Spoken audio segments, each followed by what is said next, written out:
ఆషాఢ మాసం సందర్భంగా మన కాసం ఫ్యాషన్స్ కిలో చీరలు కొనండి, అరకిలో చీరలు ఉచితంగా పొందండి. ఆయన టీడీపీకి మొదటి నుంచి లాయల్ గానే ఉన్నారు. ఆ మధ్య కేటాయించిన రాజ్యసభ సీట్లలో తనకి సీటు దక్కలేదని పార్టీపై అలిగారట.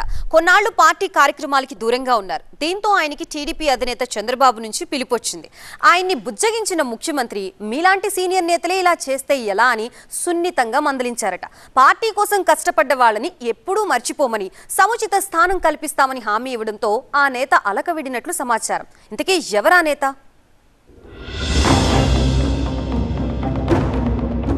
అలకవిడిన శ్రీనివాసరెడ్డి చంద్రబాబుతో భేటీ. కష్టపడ్డ వాళ్లను పార్టీ మర్చిపోదన్న బాబు. సముచిత స్థానం కల్పిస్తామని హామీ. స్థానిక సమరానికి జిల్లా పార్టీని సన్నద్ధం చేయాలని ఆదేశం. కడప జిల్లాకు చెందిన TDP senior leader, party polit bureau మాజీ మెంబర్, టీడీపీ జోనల్ కోఆర్డినేటర్ గా ఉన్న శ్రీనివాసరెడ్డి ఎట్టకేలకు అలకవీడారు. ఆయనను పార్టీ అధినేత చంద్రబాబు పిలిపించి సున్నితంగా వార్నింగ్ ఇచ్చి ఇలా పార్టీపై మరోసారి అలగవద్దని చెప్పినట్టు సమాచారం. పార్టీలో సీనియర్ లీడర్ అయ్యుండి ఇలా చిన్న చిన్న విషయాలు కలిగితే కేడర్ ఇబ్బంది పడుతుందని, కష్టపడ్డ వాళ్లకు పార్టీ ఎప్పుడూ పెద్దపీట వేస్తుందని శ్రీనివాసరెడ్డికి చంద్రబాబు హితవు పలికారని సమాచారం.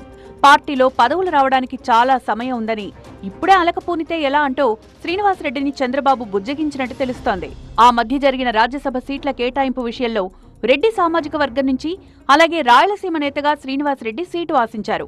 గతంలో రాజ్యసభ స్థానాన్ని ఇస్తామని అధినేత హామీ ఇవ్వడంతో ఆ సీటు తనకే వస్తుందని ఆయన అనుకున్నారట.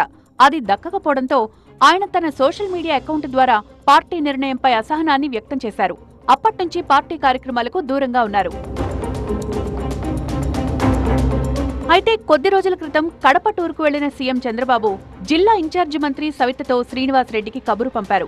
దీంతో సవిత కడప టీడీపీ అధ్యక్షుడు భూపేష్ రెడ్డితో కలిసి చంద్రబాబుతో శ్రీనివాసరెడ్డి సమావేశమయ్యారు. ఆ తర్వాత చంద్రబాబుతో శ్రీనివాసరెడ్డి 1-to-1 కలిసినట్టు సమాచారం. తన అలకకు కారణాలను చంద్రబాబుకు శ్రీనివాసరెడ్డి వివరించారట. వైసీపీకి కంచుకోట లాంటి ఉమ్మడి కడప జిల్లాలో ఇన్నేళ్లు టీడీపీని కాపాడుకుంటూ వచ్చానని చెప్పారట. రాబోయే రోజుల్లో సముచిత స్థానం కల్పిస్తామని, ఏదైనా ఉంటే నేరుగా తనతో సంప్రదించాలని, పార్టీ నిర్ణయంపై పబ్లిక్ గా అసంతృప్తిని వ్యక్తం చేయకూడదని శ్రీనివాసరెడ్డికి బాబు హితవు పలికారట. దీంతో ఆయన అలక వీడారని చెప్తున్నారు.